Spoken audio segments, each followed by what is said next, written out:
ലോകത്തെ ഏറ്റവും സാംസ്കാരിക സമ്പന്നർ എന്ന് നമ്മൾ വിളിക്കുന്നത്, അല്ലെങ്കിൽ വിവരവും വിവേചന ശേഷിയും ഒക്കെ ഉള്ള ആൾക്കാർ, വിവേകവും ഒക്കെ ഉള്ള ആൾക്കാർ മലയാളികളാണ് എന്നാണ് നമ്മുടെ വെയ്പ്പതാണ്. ദൈവത്തിന്റെ സ്വന്തം നാട്, ഏറ്റവും കൂടുതൽ വിവരമുള്ളവർ, ഏതിലും കയറി പ്രതികരിക്കുന്നവർ, എല്ലാം ശരിക്കും കണ്ടെത്തുന്നവർ, ലോകത്ത് ഏത് രാജ്യത്തും വേണ്ട, ചന്ദ്രനില് നീലാശ്രമം കൂട്ടം ചെന്നപ്പോൾ അവിടെ പോലും ചായക്കട നടത്തി ചരിത്രം സൃഷ്ടിച്ചവർ, അങ്ങനെയൊക്കെയാണ് നമ്മളെ കുറിച്ച് അറിയുന്നത്, മലയാളികളെ കുറിച്ച് അറിയുന്നത്. എന്നാൽ ഈ മലയാളി അടി വാങ്ങിക്കൊണ്ടിരിക്കുകയാണ് ഇപ്പോൾ. എന്താണ് ഇങ്ങനെ അടി വാങ്ങാൻ കാരണം? ഇവിടെ നമ്മുടെ ഈ ചുറ്റുപാട് നടക്കുന്ന കാര്യങ്ങൾ ആലോചിച്ചാൽ തന്നെ മനസ്സിലാവും. എന്താണ് നമ്മുടെ സ്വഭാവം? നമ്മൾ ഒരു വീട് വെച്ച് മര്യാദയ്ക്ക് ഒരു സ്ഥലത്ത് താമസിക്കുന്നു. തൊട്ടടുത്ത വീട്ടിൽ എന്താണ് നടക്കുന്നത്, അവിടെ എന്ത് നടക്കണം എന്ന് നമ്മൾ തീരുമാനിക്കുന്നുണ്ട്. അതായത് അവരെന്തൊക്കെ ചിന്തിക്കണം, അവിടെ ആരൊക്കെ വരണം, അവരാരോടൊപ്പം സഹകരിക്കണം, ആരുടെയൊക്കെ പോകണം എന്ന് തീരുമാനിക്കുന്നത് നമ്മളാണ്. അതായത് നമ്മളെല്ലാവരും ഓരോ സദാചാര പോലീസായി മാറിക്കൊണ്ടിരിക്കുന്നു. ഏറ്റവും കൂടുതൽ സദാചാര പോലീസ് കളിക്കുന്ന ഇവിടെയാണ്, നമ്മുടെ കേരളത്തിലാണ്. ഏറ്റവും കൂടുതൽ വിവരമുള്ളവരോടെയാണ്, ഇവിടെ തന്നെയാണ്. ഏറ്റവും കൂടുതൽ ബോധമുള്ളവരോടെയാണ്, ഇവിടെ തന്നെ. ലോകത്ത് ഏത് കമ്പനി ആയാലും എന്ത് സംവിധാനമായാലും അതിന്റെ തലപ്പത്താരുണ്ട്, ഒരു മലയാളിയുണ്ട്. പക്ഷെ ലോകത്ത് മറ്റുള്ളവരുടെ കാര്യത്തിൽ അറിഞ്ഞുകൊണ്ട് അനാവശ്യമായി ഇടപെടുന്നതാരാ? അതും മലയാളിയാണ്. അതുകൊണ്ടാണ് മലയാളി അടി വാങ്ങുന്നത്. അതെ, അയർലൻഡില് ഇപ്പോൾ അടി വാങ്ങി കൂട്ടുന്നത്, പുറത്തേക്ക് ഇറങ്ങി കഴിഞ്ഞാൽ അടി വാങ്ങി കൂട്ടുകയാണ് ഈ മലയാളികളെ കാരണം. ഇന്ത്യക്കാർ മുഴുവൻ അടി വാങ്ങി തുടങ്ങി. ഇവിടെ നമ്മുടെ ആഘോഷങ്ങൾ നമുക്കറിയാമല്ലോ. നമ്മുടെ കേരളത്തിലെ ആഘോഷങ്ങൾ എന്ന് പറയുമ്പോൾ നാനാജാതി മതസ്ഥർ ഇപ്പോൾ കുറച്ച് അടിയൊക്കെ തുടങ്ങിയിട്ടുണ്ടെങ്കിലും എല്ലാവരും കൂടെ ചേർന്ന് ചെണ്ടകൊട്ടും ബഹളവും അതും ഇതുമായിട്ട് ഒരു ആഘോഷമാണ്. അതിൽ വഴിതടയലുണ്ടാവും, മറ്റു പലതും ഉണ്ടാവും. അതിൽ രാഷ്ട്രീയ പാർട്ടികളും മോശമൊന്നുമല്ല. ഹർത്താൽ ആഘോഷങ്ങൾ, അതുപോലെ അങ്ങനെ എല്ലാം. അതായത് മര്യാദയ്ക്ക് വഴി നടക്കാൻ കഴിയാത്ത ആഘോഷങ്ങളുണ്ട്. ആ ആഘോഷത്തെ ചോദ്യം ചെയ്താൽ, നമുക്ക് വേണം പോകണമെന്ന് പറഞ്ഞു കഴിഞ്ഞാൽ വണ്ടിയുടെ കാറ്റഴിച്ചു വിടുക, ചില്ലടിച്ചു പൊട്ടിക്കുക, അല്ലെങ്കിൽ വണ്ടി തന്നെ കത്തിക്കുക, ഇങ്ങനെയുള്ള കലാപരിപാടികൾ ഉണ്ടാവും. അതായത് ആഘോഷങ്ങളാവാം എന്ന് അവർക്ക് അറിയില്ല. ആ ആഘോഷങ്ങൾ മറ്റുള്ളവരുടെ ജീവനും ജീവിതത്തിനും ഒക്കെ ഹാനികരമാവുന്ന വിധത്തിൽ, അല്ലെങ്കിൽ അവരുടെ സഞ്ചാരത്തിനും അവരുടെ കാര്യങ്ങൾക്കും ഒക്കെ തടസ്സമാക്കുന്ന വിധത്തിലാണ് ഇവിടെ ആഘോഷിക്കുന്നത്. അത് നമ്മുടെ നാട്ടിൽ നമ്മളത് പരിചയിച്ചു കഴിഞ്ഞു. ഒരു ഹർത്താൽ ഉണ്ടെങ്കിൽ വാതിലടച്ച് പുരയിലിരിക്കാൻ നമുക്ക് കഴിയുന്നുണ്ട്. ഒരു വഴിതടയിലുണ്ടെങ്കിൽ വഴിമാറി പോകാൻ നമുക്ക് കഴിയുന്നുണ്ട്. എല്ലാം കഴിയുന്നുണ്ട്. അത് മലയാളിക്ക്. പക്ഷെ പാശ്ചാത്യർ, മറ്റു രാജ്യക്കാർ അവരതൊന്നും ശീലിച്ചിട്ടില്ല. എന്താ ഇപ്പൊ അയർലൻഡിൽ സംഭവിക്കുന്നത്? അവിടെ ചെന്നിട്ട് ഇവിടുത്തെ ഓണാഘോഷവും ചെണ്ടകൊട്ടും റോഡ് തടയലും വഴിമുടക്കലും എല്ലാം കൂടിയായിട്ട് സ്വന്തം നാട്ടിനേക്കാൾ ഭീകരമായിട്ട് അവിടെ അങ്ങോട്ട് ഇറങ്ങി അറുമാദിക്കാൻ തുടങ്ങി. ഓരോ രാജ്യത്തും ഓരോ സംസ്കാരമുണ്ട്. ഇതൊക്കെ കേരളത്തിൽ നടക്കുമ്പോൾ ഇവിടെ ആരും ഉണ്ടാത്ത എന്താന്ന് വെച്ചാൽ, ഇവിടെ ചില രാഷ്ട്രീയ പാർട്ടികളുണ്ട്. അവർക്ക് ഏത് അക്രമികളായാലും എന്ത് തോന്നിയസം കാണിക്കുന്നവരായാലും അവരെ സംരക്ഷിക്കാൻ ഉത്തരവാദിത്വമുണ്ട്. അവർ സംരക്ഷിക്കുകയും ചെയ്യും. ആരുടെ തലതല്ലി പൊളിച്ചാലും, ആരെ ബലാത്സംഗം ചെയ്തു കഴിഞ്ഞാലും, ആര് എവിടെയൊക്കെ എങ്ങനെയൊക്കെ കട്ടുമുടിച്ചാലും, എന്തൊക്കെ കുറ്റകൃത്യം ചെയ്താലും ഒരു വിഭാഗം അവരെ സപ്പോർട്ട് ചെയ്യാൻ വരും. അത് പ്രശസ്തി ഉണ്ടെങ്കിലും ഇല്ലെങ്കിലും. പ്രശസ്തി ഉണ്ടെന്നുണ്ടെങ്കിൽ അവനെ താങ്ങി കുറെ പണം അടിച്ചു മാറ്റും. ഇല്ല എന്നുണ്ടെങ്കിൽ അവനെ ഗുണ്ടയായി അവരോധിക്കും. ഇതാണ് സംഭവിച്ചുകൊണ്ടിരിക്കുന്നത്. അപ്പോൾ എങ്ങനെ ആയിക്കഴിഞ്ഞാലും ഇവിടെ തോന്നിയാസം കാണിക്കുന്നവരെ സംരക്ഷിക്കാൻ ഇവിടെ ആൾക്കാരുണ്ട്. അതുകൊണ്ടാണ് ഇവിടെ മദ്യം, മയക്കുമരുന്ന് ഇതൊക്കെ കൂടി വരുന്നത്. ലഹരി കൂട്ടി കച്ചവടം ചെയ്ത് പിന്നെ എന്താ പറയാ, ഖജനാവ് നിറയ്ക്കുന്ന ഒരു സർക്കാരാണ് ഇവിടെ ഉള്ളത്. അപ്പൊ പിന്നെ പറയേണ്ട ആവശ്യമില്ലല്ലോ. ലഹരി വിറ്റ് ഭരണം നടത്തുന്ന ഒരു സർക്കാർ എന്ന് പറയുമ്പോൾ എത്ര ഗതികേടാണ് ഈ സംസ്ഥാനം എന്ന് ചിന്തിച്ചാൽ മതി. ആരും എന്റെ വാക്കുകൾ കേട്ടിട്ട് ഉൾപ്പുളകിതരാകുന്നു വേണ്ട. അത് നമ്മളെ കുറിച്ചല്ലല്ലോ എന്ന് ചിന്തിക്കുന്നു വേണ്ട. എല്ലാവർക്കും ഒരു വെടിക്കുള്ള മരുന്നുണ്ട്. അപ്പൊ ഇത്രയും കാര്യങ്ങൾ കണ്ട് ശീലിച്ച ഒരു മലയാളി വിദേശത്ത് തന്റെ സാമ്രാജ്യം കെട്ടിപ്പടുക്കാൻ നിൽക്കുമ്പോൾ, അല്ലെങ്കിൽ തന്റെ അധിനിവേശം കെട്ടിപ്പടുക്കാൻ ശ്രമിക്കുമ്പോൾ അവിടെയും ഇതുപോലെ ആക്കാൻ ശ്രമിച്ചു കഴിഞ്ഞാൽ ഉണ്ടാകുന്ന ചില പ്രശ്നങ്ങളാണ് യൂറോപ്പിലും അതുപോലെ അയർലൻഡിലൊക്കെ തുടങ്ങിയിട്ടുള്ളത്. അതാണ് അടി വാങ്ങി തുടങ്ങിയിട്ടുള്ളത്. അങ്ങനെ പറയുന്നതാണ് ശരി. അവരുടെ ഒരു രീതി എന്ന് പറയുന്നത് മര്യാദയ്ക്ക് നടക്കുക, അവനവന്റെ കാര്യങ്ങൾ നോക്കുക, മറ്റുള്ളവരുടെ കാര്യങ്ങൾ തലയിടാതിരിക്കുക, അങ്ങനെയൊക്കെയാണ്. അവനവന്റെ കാര്യം നോക്കി ജീവിക്കുക. മതിലുകളുടെ ആവശ്യമില്ല. ആരും ആരുടെയും കാര്യത്തിൽ അനാവശ്യമായി ഇടപെടില്ല. ആരും ആരുടെയും വഴി തടസ്സപ്പെടുത്തില്ല. ഹർത്താലുകളില്ല, ഒന്നുമില്ല. അവനവന് അധ്വാനിച്ചുണ്ടാകുന്ന പണം അത് നന്നായിട്ട് അറുമാദിച്ച് തന്നെ ആഘോഷിച്ച് തന്നെ തീർത്തുകൊണ്ട് അടിച്ചു പൊളിച്ച് ജീവിച്ചവർക്ക് തീർക്കാം. സമ്പാദ്യം വേണമെങ്കിൽ വേണം, വേണ്ടെങ്കിൽ വേണ്ട. ഒരു പ്രശ്നവുമില്ല. ആർക്കും ഒരു ശല്യവുമില്ല. ആരും ആരുടെയും കീഴാളന്മാരായിട്ട് നിൽക്കണമില്ല. എന്നാൽ ഇവിടെ നിന്ന് കുറെ മലയാളികളടക്കം കുറച്ചുപേർ അങ്ങോട്ട് പോയി. അങ്ങനെ അങ്ങോട്ട് ചെന്ന് അവരെ അടിവാങ്ങി കൂട്ടുന്ന രീതിയിലുള്ള കാര്യങ്ങൾ ഉണ്ടാക്കി. 2-3 കാര്യങ്ങൾ. മലയാളി എവിടെ ചെന്ന് കഴിഞ്ഞാലും ആ ദേശം തങ്ങളുടെ സ്വന്തമായി പിടിച്ചെടുക്കുന്ന ഒരു രീതിയുണ്ട്. പണ്ട് ബ്രിട്ടീഷുകാർ വന്ന് ഇന്ത്യയെ കോളനിയാക്കിയതുപോലെ, പിടിച്ചെടുത്തതുപോലെ ഇന്ന് മലയാളിയാണ് അത് ചെയ്തുകൊണ്ടിരിക്കുന്നത്. അയർലൻഡിൽ ചെന്നു അവരുടെ നഗരങ്ങൾ, അവരുടെ തെരുവീഥികളൊക്കെ കീഴടക്കുകയാണ്. വലിയ ആഘോഷങ്ങൾ ഇവിടെ കേരളത്തിൽ എന്തൊക്കെ കാണിക്കുന്നുണ്ടോ അതുപോലെ അവിടെ ചെന്ന് കാണിക്കുന്നു. നമുക്കിവിടെ അത് ആഘോഷമായിരിക്കാം, പക്ഷെ അവിടെ അത് അഴിഞ്ഞാട്ടമാണ്. ആ അഴിഞ്ഞാട്ടം ആയതുകൊണ്ട് തന്നെ അവർ അതിനെ നേരിടും. അതാണിപ്പോൾ നേരിട്ടുകൊണ്ടിരിക്കുന്നത്. അവർക്കിത് കണ്ടും കേട്ടും പരിചയമൊന്നുമില്ല. അത് മാത്രമല്ല, ഈ മലയാളികൾ ചെന്നിട്ട് അവിടെയുള്ള കുറച്ചൊരു കുഞ്ഞു രാജ്യമാണ് ഈ അയർലൻഡ് എന്ന് പറയുന്നത്. അവിടുത്തെ വീടും മറ്റു കാര്യങ്ങളൊക്കെ വാങ്ങി താമസിക്കുമ്പോൾ സ്വാഭാവികമായിട്ടും അവിടെയുള്ള സാധാരണക്കാർക്ക്, മിഡിൽ ക്ലാസ്സുകാർക്ക് വീട് കിട്ടുന്നില്ല, വാടക കിട്ടുന്നില്ല, ജീവിക്കാൻ പറ്റുന്നില്ല. അങ്ങനെ വല്ലാത്തൊരു സാഹചര്യം ഉണ്ടായി. ഈ കുടിയേറ്റക്കാർ അങ്ങനെയാണല്ലോ. അപ്പോൾ ആ കലിപ്പുമുണ്ട്. അതിനും പുറമെ അത് സഹിക്കാം. അവരുടെ അധ്വാനിക്കുന്ന മുതല് ആ രാജ്യത്ത് മുടക്കിക്കൊണ്ടാണ് അവർ സമ്പാദിക്കുന്നത്, അവരുടെ ജീവിക്കുന്നത് നമുക്ക് ചിന്തിക്കാം. പക്ഷെ വഴി നടക്കുന്നതോ അവരുടെ മാത്രമാണോ? ഈ മലയാളികളുടെ മാത്രം തറവാടാണോ? അതല്ല. അവരുടെ രാജ്യം, അവരുടെ സംസ്കാരം, അവരുടെ ജീവിത രീതി, അത് പരമ്പരാഗതമായി അവർ സൂക്ഷിച്ചു വരുന്ന ചില മര്യാദകളുണ്ട്. ആ മര്യാദ സീമകൾ ലംഘിക്കുമ്പോൾ സ്വാഭാവികമായും അവർ ഇറങ്ങി നിരത്തും. ഇപ്പോൾ അടിവാങ്ങി കൂട്ടാണ്. അവർക്കും അറിയാം നിയമങ്ങൾ. അവിടുത്തെ നിയമം അനുസരിച്ച് പ്രായപൂർത്തിയല്ലാത്ത ചെറുപ്പക്കാർ പുറത്തേക്ക് ഇറങ്ങുകയാണ്, അടിച്ചു നിരത്താണ്, ആരൊന്നും നോക്കുന്നില്ല. കുനിച്ചു നിർത്തി കൂമിനടി കൊള്ളുന്നു മലയാളികൾ അല്ലെങ്കിൽ ഇന്ത്യക്കാർ, അടികൊണ്ട് ചുരുണ്ടുകൂടുന്നു. അയർലൻഡ് ഒരു തുടക്കം മാത്രമാണ്. കാരണം മലയാളി എവിടെ ചെന്നാലും മര്യാദയ്ക്ക് താമസിച്ചില്ല എന്നുണ്ടെങ്കിൽ കിട്ടുന്ന ഒരു കാര്യം മാത്രമേ ഉള്ളൂ. സാധാരണ തിരിച്ചടി തുടങ്ങിക്കഴിഞ്ഞാൽ പിന്നെ ഒരു സുഖവും ഉണ്ടാവില്ല. തിരിച്ചടി കിട്ടുന്നതിന് മുമ്പ് മര്യാദയ്ക്ക് ജീവിക്കുകയായിരുന്നു വേണ്ടിയിരുന്നത്. അയർലൻഡിന് ശേഷം ഇനി വരാൻ പോകുന്നത് UK അവിടെയുള്ള ഒരു കരുതി ഇരുന്നോളാൻ പറയുന്നുണ്ട്. കഴിഞ്ഞ ദിവസം ഞാനൊരു ഫേസ്ബുക്ക് പോസ്റ്റ് കണ്ടു. ആ ഫേസ്ബുക്ക് പോസ്റ്റിൽ പറഞ്ഞിരിക്കുന്ന കാര്യങ്ങൾ സത്യമാണ് എന്നുണ്ടെങ്കിൽ ഇനി വരാൻ പോകുന്നത് വലിയ പ്രശ്നമാണ്. മലയാളി UK അടികൊണ്ട് പുളിയും പിടിച്ചിട്ട് പോകുന്ന ഒരു അവസ്ഥയാണ് വരാൻ പോകുന്നത്. ഒരുപാട് പേര്, ധാരാളം പേരെ UK എത്തിച്ച് അവരുടെ കുടുംബത്തേക്ക് UK എത്തിച്ചിട്ടുള്ള, ഇപ്പോൾ സ്കോട്ട്ലൻഡിൽ താമസിക്കുന്ന ഇൻവേർട്ടേഴ്സ് എന്ന് പറയുന്ന ഒരു ഗ്രൂപ്പ് ഉടമ, ഇങ്ങനെ പുറത്തേക്ക് ആൾക്കാരെ എത്തിക്കുന്ന ഗ്രൂപ്പിന്റെ ഉടമയായിട്ടുള്ള ഫെബിൻ സിറിയൻ, അദ്ദേഹം ഫേസ്ബുക്കിൽ കഴിഞ്ഞ 16-ാം തീയതി ഒരു പോസ്റ്റ് എഴുതി. ആ പോസ്റ്റിൽ വളരെ കൃത്യമായിട്ട് അക്കമിട്ട് ഓരോരോ കാര്യങ്ങൾ UK ഇനി മലയാളികൾ അനുഭവിക്കാൻ പോകുന്ന കാര്യങ്ങളും അതിന്റെ കാരണങ്ങളും വിശദീകരിച്ച് പറയുന്നുണ്ട്. ഇന്ന് യൂറോപ്പിൽ എന്തുകൊണ്ടാണ് മലയാളികൾ അടിവാങ്ങുന്നത് എന്ന് അക്കമിട്ട് അതിനകത്ത് പറയുന്നുണ്ട്. ആ ഫേസ്ബുക്ക് പോസ്റ്റും കൂടെ ഒന്ന് കേൾക്കുമ്പോഴാണ് നമുക്കൊരു പൂർണ്ണത കിട്ടുന്നത്. അത് പൂർണ്ണമായി ഒന്ന് കേൾക്കുക. എന്നിട്ട് UK അയർലൻഡിലോട്ടും അല്ലെങ്കിൽ മറ്റുള്ളിടത്തുമൊക്കെ പോകാൻ ആഗ്രഹിക്കുന്ന മലയാളികൾ ഒരു നിമിഷം ഒന്ന് ചിന്തിക്കുക. UK മലയാളികൾ നിർബന്ധമായും ഇത് വായിക്കുക. അതുപോലെ മറ്റുള്ളവർക്കും ഷെയർ ചെയ്യുക. നിങ്ങളിൽ ചിലരുടെ ഹീനമായ പ്രവൃത്തികൾ നിങ്ങൾക്ക് മാത്രമല്ല, കേരളത്തിലും ലോകത്തെമ്പാടുമുള്ള മലയാളികൾക്കും ആപത്ത് വരുത്തി വെക്കുക മാത്രമല്ല, അന്യനാട്ടുകാരുടെ വെറുപ്പിനും അതുമൂലം നിസ്സഹകരണത്തിനും കാരണമാകും. അയർലൻഡിൽ ഈ ദിവസങ്ങളിൽ സംഭവിക്കുന്ന സംഭവ വികാസങ്ങളുമായി ബന്ധപ്പെടുത്തി ചിന്തിക്കുമ്പോൾ നിയമത്തിന്റെയും മനുഷ്യാവകാശത്തിന്റെയും സമാന്തരമായി എന്റെ പിഴ ചൊല്ലി നാം തിരുത്തേണ്ട ചില മേഖലകളുണ്ട്. അവ നാം ഇനിയെങ്കിലും തിരിച്ചറിയാതെ പോയാൽ പോംവഴികൾ ഇല്ലാത്തവണ്ണം ഇനിയും വഷളാകാൻ ഇടയുണ്ട്. ഇപ്പോൾ അയർലൻഡിൽ നടക്കുന്ന കാര്യങ്ങൾ UK അധിക താമസമില്ല. UK മൈഗ്രൻസ് എതിരെയുള്ള പ്രശ്നങ്ങൾ കഴിഞ്ഞ വർഷത്തെക്കാളും വലുതാകുമെന്ന് അറിഞ്ഞതിനാലാണ് നിലവിൽ ഗവൺമെന്റ് പല കാര്യങ്ങളും ചെയ്യുന്നത്. ഒരു കാര്യം ഓർക്കുക, നമ്മുടെ കുഞ്ഞുങ്ങളുടെ സ്കൂൾ തുറക്കാൻ അധിക ദിവസമില്ല.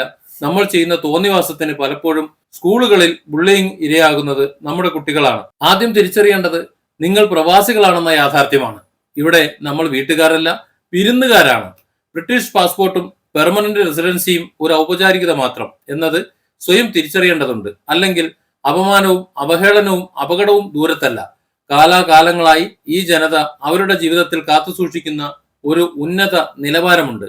വൃത്തിയുടെ കാര്യത്തിൽ, ഡ്രൈവിംഗിന്റെ കാര്യത്തിൽ, മറ്റുള്ളവരുടെ സ്വകാര്യത മാനിക്കുന്ന കാര്യത്തിൽ, ഭക്ഷണ രീതികളുടെ കാര്യത്തിൽ, പൊതുസ്ഥലത്തെ പെരുമാറ്റത്തിന്റെ കാര്യത്തിൽ, വരി നിൽക്കുന്ന കാര്യത്തിൽ, അങ്ങനെ എന്തെല്ലാം. നമ്മൾ മൂലം അതൊന്നൊന്നായി ഇല്ലാതാകുമ്പോൾ അവരുടെ അഭിമാനവും സ്വസ്ഥതയും വ്രണപ്പെടുമെന്നത് സ്വാഭാവികമായ ഒരു വസ്തുത മാത്രം. നമ്മുടെ സംസ്കാരത്തെ പൂർണ്ണമായും ഉപേക്ഷിക്കുക എന്നത് ചിന്തിക്കാനാവില്ല. എങ്കിലും പ്രവാസത്തെ പുണർന്നവർ എന്ന നിലയിൽ നമ്മുടെ ചില രീതികളെ പൂർണ്ണമായോ ഭാഗികമായെങ്കിലുമോ ഉപേക്ഷിക്കാതെ ഞാൻ ഇങ്ങനെയേ ജീവിക്കൂ എന്ന് വാശി പിടിച്ചാൽ ഫലം അനുഭവിക്കേണ്ടി വരുന്നത് മര്യാദയ്ക്ക് ജീവിക്കുന്ന നിരപരാധികൾ കൂടിയായിരിക്കും. അതിലുപരി നമ്മുടെ കുഞ്ഞുങ്ങൾ കൂടിയാവും. അന്യസംസ്ഥാന തൊഴിലാളികളോട് നമ്മൾ പെരുമാറുന്നതിലും എത്രയോ നന്നായാണ് ഇവർ നമ്മളോട് പെരുമാറുന്നത്. അത് നമുക്കില്ലാതാക്കണോ? ഒരു വ്യക്തി ചെയ്യുന്ന മോശമായ പ്രവൃത്തികൾ മൂലം ഒരു സമൂഹം മൊത്തമായി നാണക്കേടും കെടുകയാണ് എന്ന് മറക്കരുത്. ജോലി സ്ഥലത്ത് മീൻ വറുത്തതും സാമ്പാറും കൂട്ടിക്കൊഴിച്ച് കൈകൊണ്ട് വാരി കഴിക്കുന്നത് കണ്ടാൽ നമുക്ക് നാവിൽ വെള്ളമൂറും. എന്നാൽ അവിടുത്തുകാരിൽ അതുണ്ടാക്കുന്നത് ഓക്കാനവും കലിയുമാണ് എന്നുള്ളത് ഓർത്താൽ നമുക്ക് നന്ന്. ബ്രേക്ക് റൂമിലെ മൈക്രോവേവിൽ മീൻകറിയും പന്നിക്കറിയും ചൂടാക്കി കഴിയുമ്പോഴുള്ള മണം നമുക്കിഷ്ടമായിരിക്കാം, അത് മറ്റുള്ളവർക്ക് വെറുപ്പാണ്. UK വന്ന് ഒരാഴ്ച കഴിയുമ്പോൾ ഡ്രൈവിംഗിന്റെ സാമാന്യ നിയമങ്ങൾ പോലും മനസ്സിലാക്കാതെ വണ്ടിയും എടുത്ത് റോഡിലേക്ക് ഇറങ്ങുന്ന നമ്മൾ ഓർക്കുക, മുഴുവൻ മലയാളി സമൂഹത്തെയുമാണ് നിങ്ങൾ വില കുറഞ്ഞവരാക്കുന്നത്. സീബ്ര ലൈനുകളെയും കാൽനടക്കാരെയും അല്പം പോലും മാനിക്കാത്ത ഡ്രൈവിംഗ് സംസ്കാരം നമുക്ക് ഉപേക്ഷിക്കാം. പ്രത്യേകിച്ച് കാത്തു നിൽക്കാൻ അല്പം പോലും ക്ഷമയില്ലാത്ത ഒരു ഡ്രൈവിംഗ് സംസ്കാരം നമ്മുടെ രക്തത്തിലുണ്ട്. അതുപോലെ കുഞ്ഞുങ്ങളെ മടിയിലിരുത്തി യാത്ര ചെയ്യുക, പാർക്ക് ചെയ്യാൻ പാടില്ലാത്ത സ്ഥലത്ത് തന്നെ പാർക്ക് ചെയ്യുക തുടങ്ങിയ കലാപരിപാടികൾ നമുക്കിടയിൽ സാധാരണമാവുകയാണ്. അവിടെയുള്ളവർ ഡ്രൈവിംഗിൽ കാണിക്കുന്ന മാന്യതയും മര്യാദയും അവർ തിരിച്ചും പ്രതീക്ഷിക്കുന്നുണ്ട്. അത് കാണിക്കുക. നമ്മുടെ നാട്ടിൽ ഹോൺ അടിച്ചില്ലേൽ എന്തോ കുറച്ചിലാണ്. എന്നാൽ ഇവിടെ ആരെങ്കിലും നമ്മളെ നോക്കി ഹോൺ അടിച്ചാൽ പരിചയം പുതുക്കലല്ല, മറിച്ച് നമ്മൾ എന്തോ തെറ്റ് കാണിച്ചത് കൊണ്ടാണ് എന്നറിയുക. കൂട്ടം കൂടി സംസാരിച്ച് നടന്നു പോകുന്ന ഒരു കൂട്ടം മലയാളികൾ എതിരെ വരുന്ന ഒരു പ്രായമായ സ്ത്രീയെ പരിഗണിക്കുക പോലും ചെയ്യാതെ നടപ്പ് തുടരുകയാണ്.